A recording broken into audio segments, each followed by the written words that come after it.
Hello दोस्तों, हीटी films में आप सबका बहुत बहुत स्वागत है।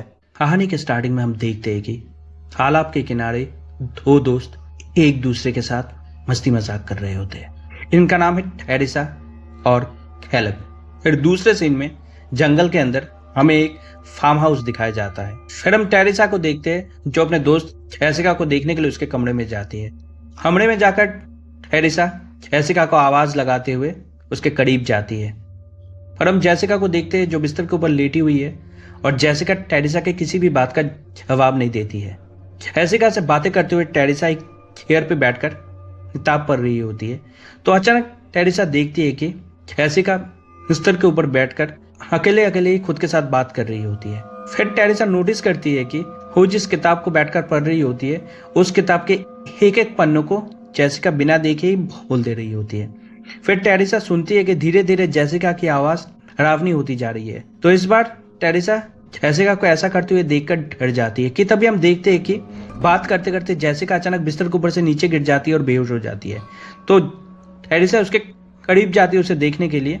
तो जैसिका टेरेसा के गले को दबा देती है और जैसिका खाल समेत टेरेसा के बालों को खींच लेती है।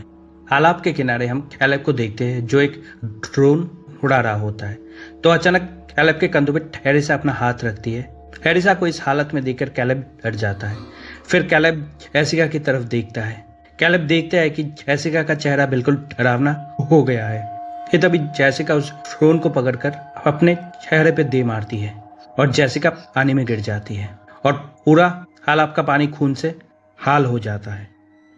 फिर सीन चेंज होता है। हम ऐद को देखते हैं जो अपने बहन से मिलने उसके घर आई है। फिर हमें एक पुराना सा बिल्डिंग दिखाया जाता है जो शहर के बिल्कुल बीचों बीच है। फिर हम दूसरे सीन में एली को देखते हैं जो एक टैटू आर्टिस्ट है और एली ऐद की बड़ी बहन है। फिर हम देखते हैं फ्रिजेट को जो एली की बेटी है। फिर हम देखते हैं उसका बेटा डैनी को और उसकी छोटी बेटी कैसी को। कि तभी दरवाजे पे घंटी बजती है। एली जाकर दरवाजा खोलती है तो एली देखती है कि उसकी बहन उससे मिलने आई है। फिर एली ऐद को लेकर घर के अंदर आती है। हम बच्चों को देखते हैं जो एली को देखकर बहुत खुश होते हैं। फिर वो सब बैठकर एक दूसरे के साथ बातचीत कर रहे होते हैं। फिर बात करते करते अचानक एली अपने बच्चों को पिज्जा लाने के लिए भेज देती है।